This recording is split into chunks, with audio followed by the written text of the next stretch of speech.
Report आई, Hezbollah शुरू करेगा suicide operation माफ कीजिएगा, इजरायली कब्जे के जवाब में 1980 वाली टैक्टिस अपनाएगा। कि अमेरिका की तरफ से आ गया है कि 3 दिन और बचे, 3 दिन और बचे। ऐसा लग रहा है कि न जाने डोनाल्ड ट्रंप क्या, जो रूस के सदर हैं पुतिन, उन्होंने ईरान की सताइश की है, ईरान के हक में आवाज बुलंद की है और इस बात की यकीन दहानी कराई है कि रूस ईरान के साथ पूरी ताकत से खड़ा है।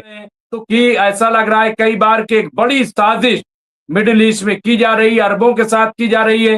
अमेरिका और ईरान इधर स्टेट ऑफ होर्मुज और टॉक्स को लेकर के बातचीत कर रहे हैं और दूसरी तरफ आप देखिए इजराइल लगातार हमले पे हमला कर रहा है। आउटलेट एक्सियोस ने ईरान को रिपोर्ट किया है और अमेरिका को अबनाए होर्मुज यानी स्टेट ऑफ होर्मुज को दोबारा खोलने और जंग खत्म करने की तजवीज भेजी है।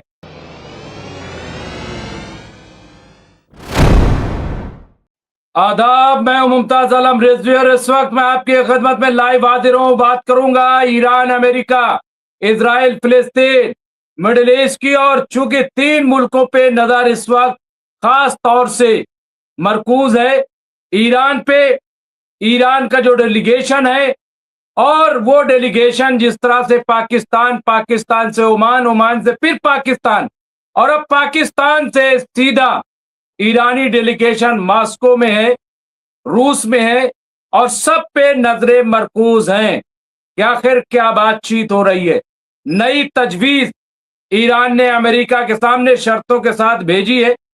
ईरान ने कहा कि न्यूक्लियर मसले पर बाद बात करेंगे, पहले जो कुछ शर्तें हैं उन पर बात कर ली जाए, स्टेट ऑफ होर्मुज के मसले पे बात कर ली जाए और जो मसाइल हैं जैसे नाकाबंदी है या जो पाबंदियां आयद हैं ईरान पे और जो मसाइल हैं जो सीज़फायर, इन तमाम चीजों पे पहले मरहले में बात कर ली जाए।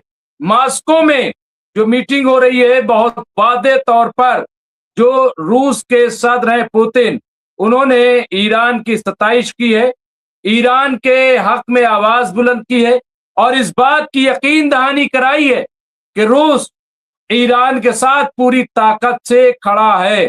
तो क्या बातचीत होती, देखिए एक चीज मैं आपको बता दूं, कई बार ऐसा होता है कि मीटिंग में जो बातें होती है वो कभी बाहर नहीं बताई जाती, कभी मीडिया के सामने उसका इंकशाफ नहीं होता है। हाँ, जो मुआहदे होते हैं, कुछ ओपन टॉक्स होती हैं, उनका जिक्र जरूर होता है, लेकिन बहुत सारी ऐसी बातें, मैं ये बात इसलिए कह रहा हूं, मैं एज ए जर्नलिस्ट कई ऐसे मीटिंग, चाहे वो प्रेसिडेंट की मीटिंग हो, चाहे वो पीएम की मीटिंग हो या ऑल पार्टी मीटिंग हो, कई ऐसी मीटिंगें अटेंड की और यही वजह है आप देखिए कि इस तरह की मीटिंगों के सिलसिले में आमतौर से सोर्स से खबरें लिखी जाती हैं, यानी किसी जराए से डायरेक्ट बराह रास्त नहीं, क्योंकि बराह रास्त जो बयान आता है वो सब आप जानते हैं। तो रूस में जो नया प्लान तैयार हो रहा है, नई मंसूबाबंदी हो रही है, उसका जिक्र सोर्स से तो हो सकता है लेकिन ईरान कर देगा और रूस कर देगा इसका जिक्र मीडिया के सामने, ऐसा मुमकिन नहीं है। तो एक तो ये कि जो डेलीगेशन है, नई तजवीज है, अब उस पे अमेरिका गौर करेगा। लेकिन ताजा खबर यह है कि अमेरिका की तरफ से आ गया है कि 3 दिन और बचे, 3 दिन और बचे। ऐसा लग रहा है कि न जाने डोनाल्ड ट्रंप क्या करना चाहते हैं। मोहम्मद जाकिर साहब, बहुत बहुत शुक्रिया आपका, आपने स्पेशल चैट किया है, आपका बहुत बहुत शुक्रिया। मैं उन लोगों का भी शुक्रिया अदा करता हूं जो लोग हमारे नए मेंबर बने, हमें ज्वाइन किया है। मैंने कहा कि ज्वाइनिंग में ज्यादा पैसे नहीं, 35 रुपए 50 रुपए इस तरह से है। ज्वाइन करने का एक बड़ा बेनिफिट ये होता है कि चैनल को मजबूती मिलती है। तो अगर आप जो है ज्वाइन करते हैं तो वो इसका फायदा इंशाल्लाह जरूर मिलेगा। तो बहरहाल मैं जिस बात का जिक्र कर रहा था, मैं फिर उसी तरफ आऊंगा और एक एक करके सारी अपडेट्स आपकी खिदमत में पेश करूंगा। तो एक तो ये डेलीगेशन में जो कुछ चल रहा है वो चीज सामने आ रही। दूसरा, मैं थोड़ा सा इजराइल और हिजबुल्लाह की तरफ चलूंगा, क्योंकि जिस तरह से इजराइल हमले पे हमला कर रहा है, अब उसका जवाब हिजबुल्लाह दे रहा है, और हिजबुल्लाह ने अब जो है सुसाइड बॉम्बर उसका इस्तेमाल करने की बात कही है। उसके हवाले से रिपोर्ट आई, हिजबुल्लाह शुरू करेगा सुसाइड ऑपरेशन माफ कीजिएगा, इजरायली कब्जे के जवाब में 1980 वाली टैक्टिस अपनाएगा। अब ये हिजबुल्लाह, क्योंकि जिस तरह से कब्जा करने की इजराइल सोच रहा है, और जैसा कि हम लोग रोज इस पर चर्चा कर रहे हैं कि ऐसा लग रहा है कई बार कि एक बड़ी साजिश मिडिल ईस्ट में की जा रही है, अरबों के साथ की जा रही है। अमेरिका और ईरान इधर स्टेट ऑफ होर्मुज और टॉक्स को लेकर के बातचीत कर रहे हैं, और दूसरी तरफ आप देखिए इजराइल लगातार हमले पे हमला कर रहा है। उधर आज गाजा में भी, मैं उसका भी जिक्र करूंगा, मुझे लग रहा है कि गाजा का भी जिक्र करना चाहिए और लेबनान का भी जिक्र करना चाहिए, क्योंकि ये बहुत ही इम्पोर्टेंट है। इसको नजरअंदाज नहीं किया जा सकता, क्योंकि आज भी हमले हुए हैं, आज भी इजराइल ने हमले किए हैं, और 14 जो दक्षिण लेबनान पर इजराइल ने जो हमले किए उसमें 2 बच्चों समेत 14 लोगों की मौत हुई है। तो ये भी आप देखिए, मैं एक एक करके सारी अपडेट्स आपकी खिदमत में पेश करूंगा। इसके अलावा यहाँ देखिए बेनेट और लैपेड ने नेतन्याहू को सत्ता से हटाने के लिए अपनी पार्टियों का विलय कर लिया है। तो ये एक बड़ी मैं इजराइल के हवाले से भी इसलिए कह रहा हूं कि वहां भी क्या हो रहा है उस पर भी तवज्जो देने की जरूरत है, उस पर भी बात करने की जरूरत है। तो ये भी अपने आप। इसके अलावा देखिए, जर्मनी के मर्ज ने कहा है कि ईरान जंग में अमेरिका के पास कोई निकास रणनीति नहीं है, और तेहरान को कुशल वार्ताकार बताया है। तो ये आप देखिए, अब यहाँ पे जो लोग हम बात कर रहे थे, देखिए जब मैं बात कर रहा था या राशिद रिजवी साहब बात करें, तो शायद आप लोगों को लगता होगा कि पता नहीं इनकी बातों में कितना दम है, कितनी सच्चाई है। लेकिन अब आप ये देखिए कि ये सच्चाई सामने आ गई है कि अमेरिका किसी तरीके से भागना चाहता है जंग से। क्योंकि आप अमेरिका के अंदर देखिए, अभी डोनाल्ड ट्रंप के खिलाफ क्या हुआ। आज उस नौजवान का फिर एक लेटर जो उसने मैसेज किया था अपने घर वालों को, वो मैसेज आया, पूरा के पूरा मामला एप्स्टीन का है।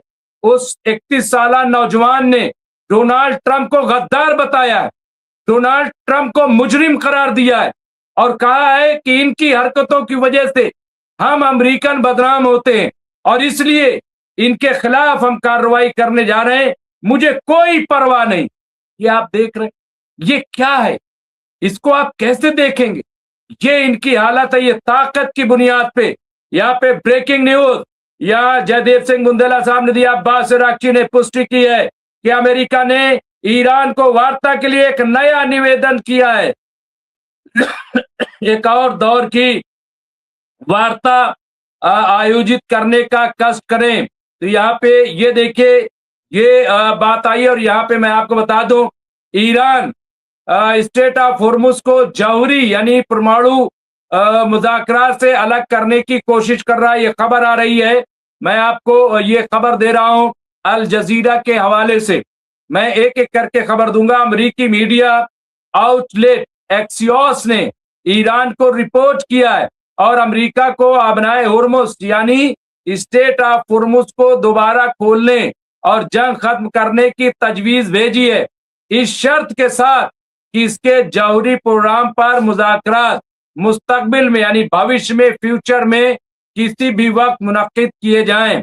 यहाँ गल्फ इंटरनेशनल फोरम की एग्जीक्यूटिव डायरेक्टर यहाँ दानिया थाफर ने कहा है कि यह इकदाम अपनाए होर्मुज को मुतनादा जौहरी मसले से 2 गुना करने की कोशिश है, जिस पर अमेरिका का इसरार है कि अमन की राह में बड़ी रुकावट है।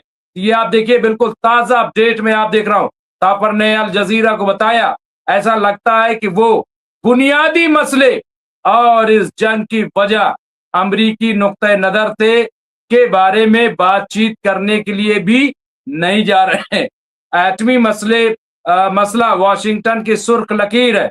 इस जंग से पहले जब ईरानी और अमरीकी मुज़ाकरात कर रहे थे, जौहरी मसला मेज पर बहुत ज्यादा नुमाया था, लेकिन फिलहाल ईरान की नई तजवीज के साथ इसमें तब्दीली आई है और मुझे लगता है कि अमेरिका इससे इत्तेफाक करेगा। तो ये माना जाए कि ये जो नई तजवीज है, ये जो नया यहाँ पे मंसूबा आया है, इसको अमेरिका जरूर मान लेगा, ऐसा लग रहा है। अब यहाँ पे देखिए मार्को रूबियो का भी बयान आया है। वो बयान क्या है मार्को रूबियो का, वो भी मैं आपको बता दूं यहाँ पे कि मार्को रूबियो दरअसल क्या चाहते हैं और क्या उनका ये बयान है, तो ये भी मैं आपके खिदमत पेश कर देता हूं।